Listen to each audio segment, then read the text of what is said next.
very warm welcome to everyone. Welcome to Gaia House, and welcome also to this one-day retreat.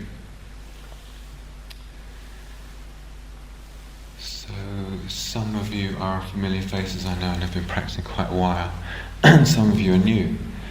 And I'd like to actually take a theme for the day, and that theme is the quality of mindfulness. So this is a word that's in our culture already, and I'd like to just unpack and explore that a little bit in the context of the sitting and walking practice that we'll be doing.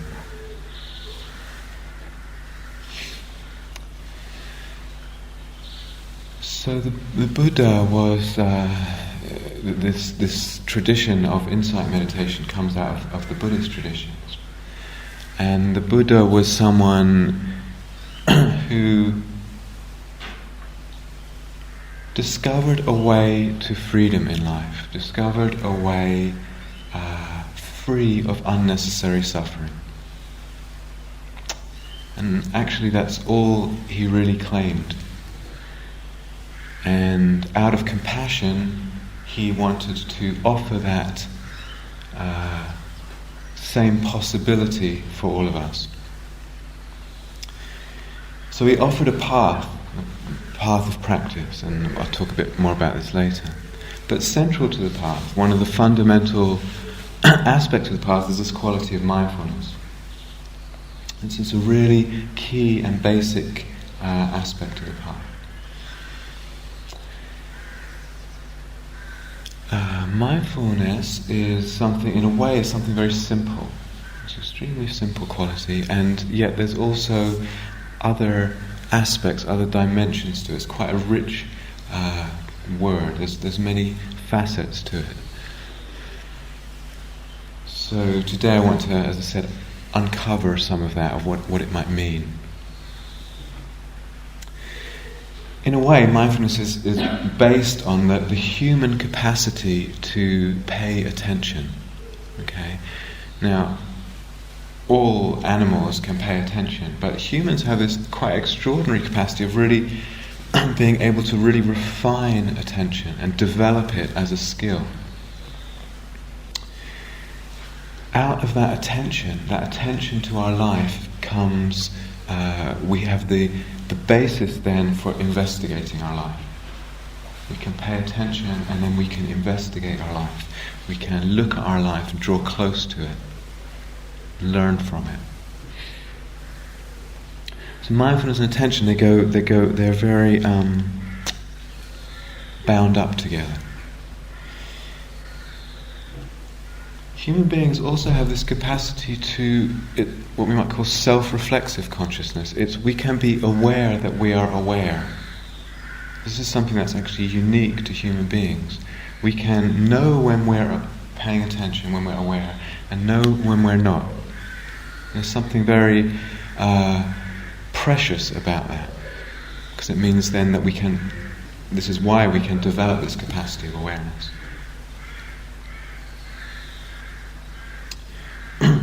So mindfulness, awareness, attention, these are all words that are somewhat interchangeable.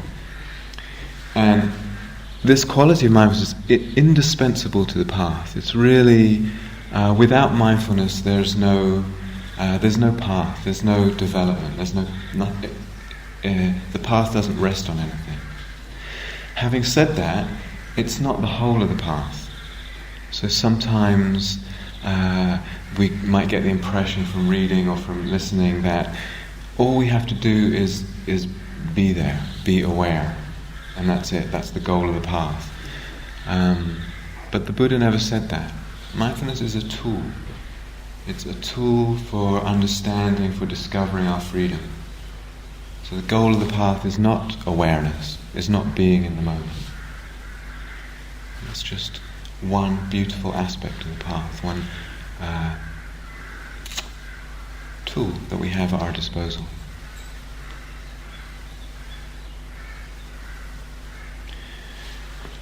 So why is this important? Why is it so important? We often, and often without even realizing it, we're moving through life with a whole a whole huge baggage of ideas, images, conceptions, preconceptions, projections, thoughts and beliefs about ourselves, about life, about others. And mindfulness is that quality. Actually, we begin to pay attention to our life, the actual fact of our life. Not to our ideas about life, not to our projections, but what is it? What is my life actually? So, in this movement towards freedom from suffering, the place of uncovering what is real is really a fundamental part. Can't be free of something if we don't understand it, if we're not in contact with what life is. And we may have a feeling, and it may be a strong feeling, maybe a sneaking feeling, that in a way we're not fully alive. So there's this almost a little bit of sleepwalking going on. And this may be something that nags at the heart, and just not quite fully present to life. And that's a deep question. Is it okay for me to go through life and feel like I'm sleepwalking a little bit through my existence? Or does that, just the thought of that, the possibility of that, does that disturb us? And I think it should. So mindfulness is a lot about this coming alive to our life.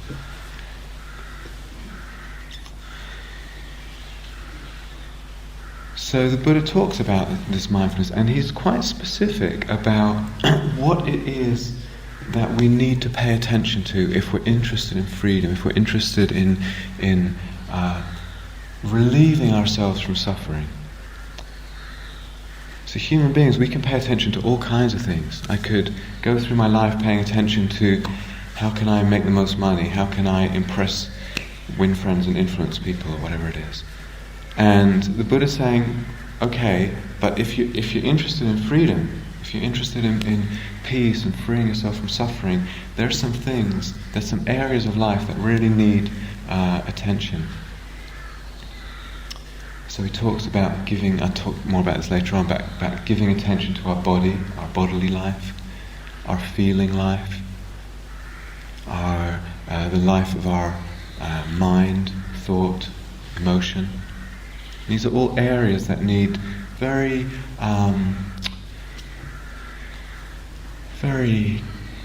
we need to draw close to them with a very kind attention and explore them and understand these areas, because these are the areas that we tend to get stuck and suffer.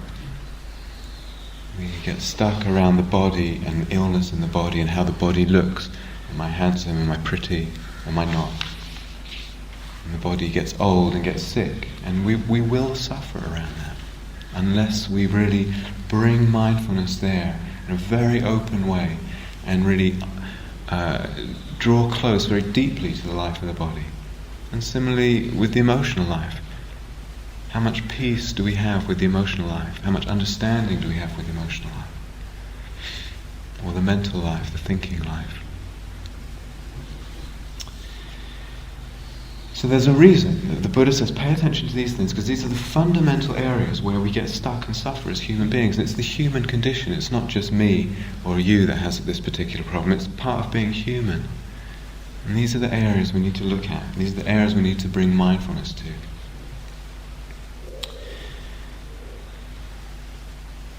And it also includes, the practice of mindfulness includes bringing attention, bringing this quality of mindfulness, uncovering, beginning to see what our particular patterns of behavior are. So I tend to react a certain way in a certain situation. Beginning to see all this. What are my patterns of thought, of belief?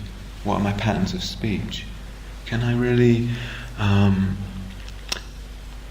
investigate my own particular constellations, the way I particularly tie myself up in knots? I need to understand all that, as well as understand what my strengths are. So it's not this, bringing mindfulness to our life is not just a matter of uncovering all one's faults and all the places where one could really improve. Also knowing one's strengths, one's beauty. So to our behaviour, to our thought, to our speech, to our intentions. What are our intentions in any situation? This is quite a subtle level of awareness. I'm approaching a conversation. What am I looking for? What am I trying to get? What's my intention? Is it an intention of kindness, of compassion, or am I trying to get something? There's no judgment here. It's just painting a picture of what's in the realm of mindfulness. So we I think it's the from old Greek philosophy, know thyself. And this is a journey that actually goes on throughout our lives. It's not that we ever reach a final resting place where there's nothing more to discover about our particular personality. And that's a big part of mindfulness. Know thyself, but not our assumptions about ourselves. So I am an angry person, I am a fearful person, I am this. This is all what I said before, in the realm of beliefs, thoughts, assumptions, views, opinions, So mindfulness is actually knowing oneself in a very alive, ongoing way, a very open way. And as I said, it's never ending, but it's certainly not the whole of the path. Just this knowledge of one's particular personality and particular strengths and weaknesses, particular ways. It's part of the path, but only part of the path.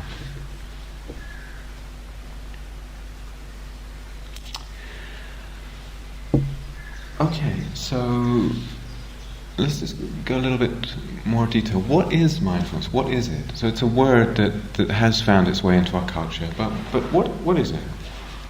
So just to say very simply at first, we could say mindfulness is being present for life. It's just being present. We know when we're there, and there's a quality of aliveness in the moment, a quality of I'm present to life.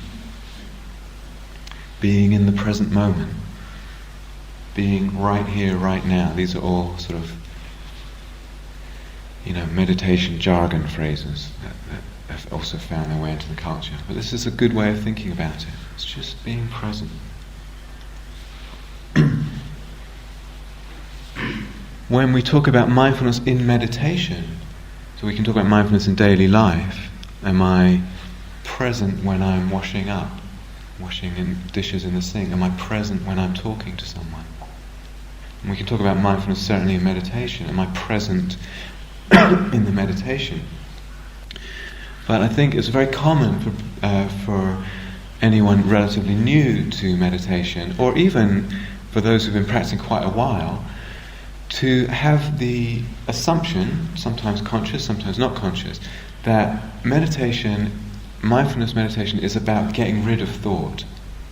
So somehow I'm supposed to sit down and banish all this hurricanes of thoughts that are through my mind and sit there, and if I'm not doing that, I'm not meditating.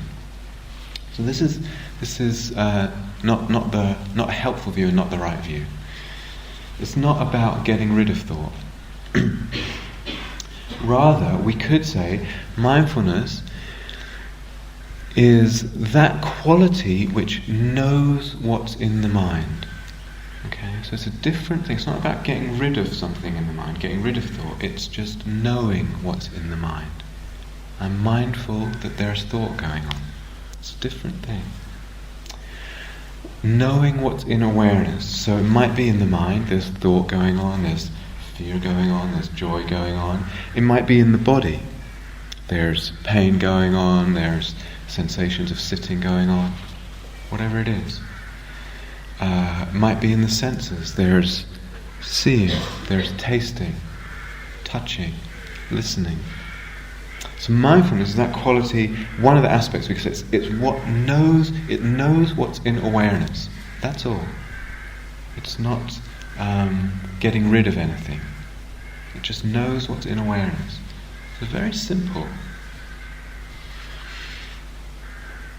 So if there's thinking in the mind, either in meditation or not in meditation, mindfulness knows there's thinking, and that's it. It just knows there's thinking. If there's no thinking, sometimes in very deep states of meditation, there's no thinking, and mindfulness knows there's no thinking. If the mind is calm, mindfulness knows, calmness. If the mind is agitated, mindfulness knows agitation. So it's just this, can you, even as I say it, can you hear the spaciousness in that? What a relief. I just have to know. Just have to know what's going on.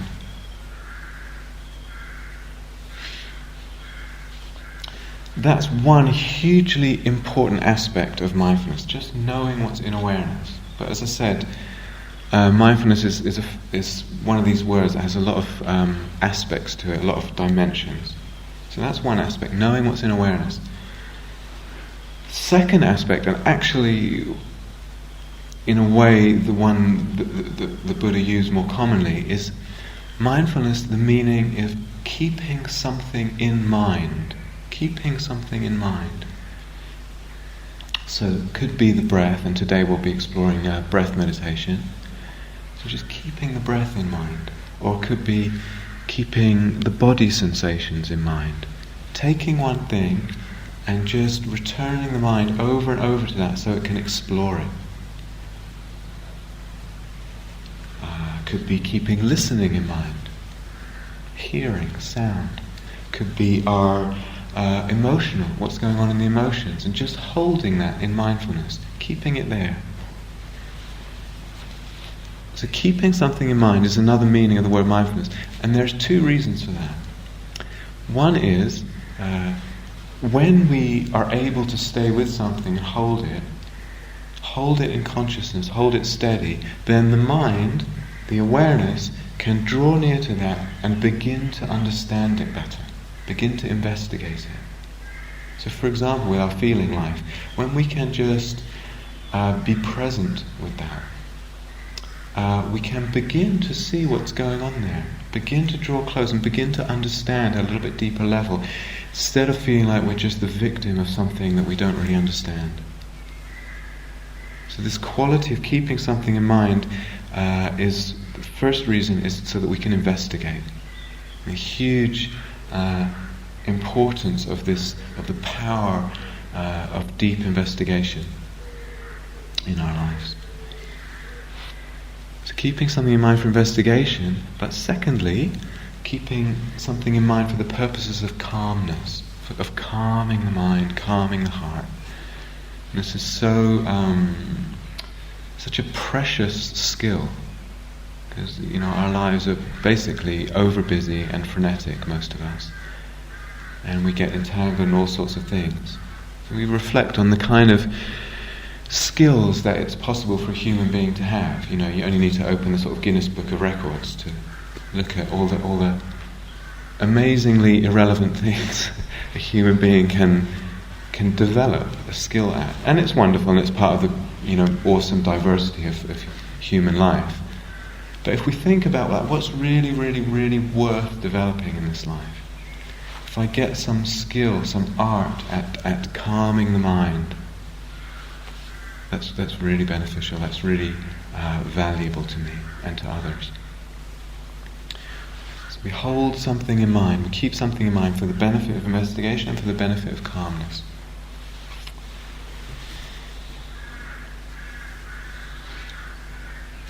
A little bit deeper take apart this word mindfulness. It has two aspects which the Buddha really emphasized very clearly. The first is what's called bare attention. So B-A-R-E, not the big furry animal. Bare attention means when we're for instance with the breath, when we're mindful of the breath or mindful of listening, touching on what I was saying before, instead of layering it with this thick coating of concepts and images and likes and dislikes and this and that, we're actually drawing close in a very intimate way, a very direct way, to the bare actuality of our experience. It's incredibly simple. So what does the breath actually feel like? I'm not imagining anything about it, I'm not adding anything to it, it's just the raw, simple, bare experience of my life. When I'm listening to sound, does it take me off somewhere else? Do I imagine, oh, that's this or that kind of bird, or what it looks like? Or am I just present with the sound? This is actually quite uncommon, but part of the practice of mindfulness is to keep coming back with this beautiful simplicity of attention, just to touch life in its most elemental aspects. So it's like the second act, that's bare attention. The second aspect is what the Buddha called clear comprehension. So this is similar to knowing what's in the mind. It's how many times have we, we're in our apartment or house and we go, we have to go into the kitchen for something, and by the time we get there, we've forgotten what it is that we came in for. This is very human. We lose track of what it is that we're doing and why we're doing it. So the Buddha says, when you're walking, know you're walking. When you're listening, know you're listening. It's this, am I connected with what's going on, with an awareness of what I'm doing? So with the breath, do I know that I'm breathing? When we're meditating on the breath, first, do I know that I'm breathing? Do I know it's an in-breath now? That's clear comprehension. It's an out-breath, clear comprehension. It's the space between breaths, clear comprehension. And that can be with anything, not just the breath, of course. So these two aspects, bare attention and clear comprehension, together they're something very grounding. They really give our life a grounding in actuality, in experience, in simplicity. And again, these are qualities that we don't, they're a little bit hard to come by nowadays. We live lives that are divorced from nature, often divorced from our bodies, divorced from often social connections even. And there's a way that this bare attention and clear comprehension really ground our lives, ground our bodies in life, in experience, in actuality.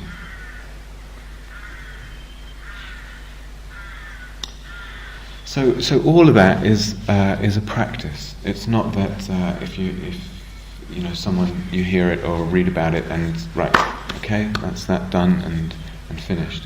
It's really a practice, which means that both on the cushion in periods of full meditation and off the cushion, we need to practice cultivating this quality of mindfulness. Unfortunately, human beings have a sort of tendency, ingrained tendency to not be very mindful. But for some reason we're not particularly in love with being in the present moment. We tend to want to just drift off past, future, whatever. And so it needs practice, the same as any skill or art or craft needs practice. The first, in a way, what we could say, the first insight, the first realization that we have when we come to practice is, wow, I really have a habit of inattention. I really have a habit of not being very present with what's going on. And again, this is part of the human condition. And not to judge that, just to see this, to see it is already an insight. Seeing something about the nature of the mind.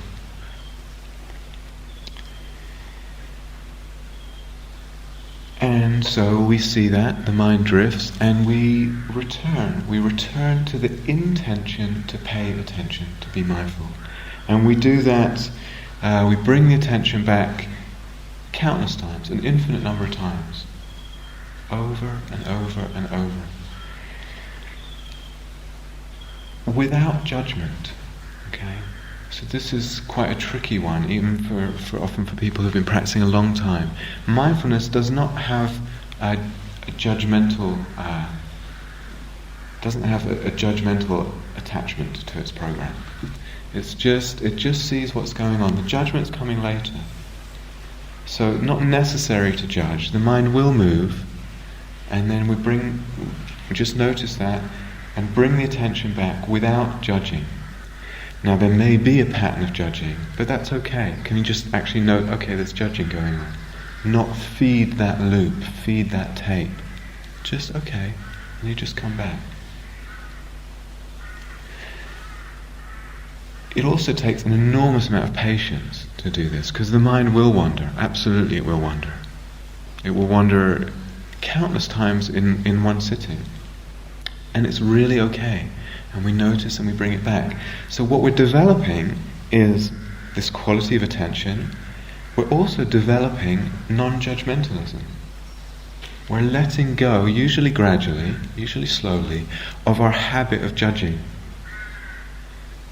So every time we just come back and we're not feeding that judging, oh, the mind's been off, it's okay.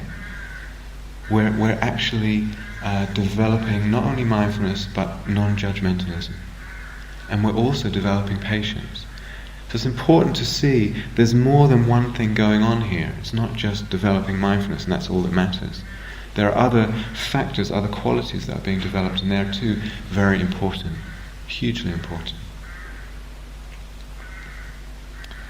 So often we sit down and the mind is off and we think, I can't meditate, I'm not doing it right. But there's no such thing as I can't meditate. So just to see that and just to bring the mind back, even if it just stays for, about a third of a nanosecond, it's okay. You're doing it. That pulling the mind back is meditation. One of the things that's being developed there is a kind of muscle in the mind. Pulling. And this pulling the mind in, reining the mind back, bringing the mind back, actually develops a muscle in the mind. The mind gains in power, gains in brightness. So not to think that one can't do it, because the very seeing that we're off and bringing back over and over is what practice is.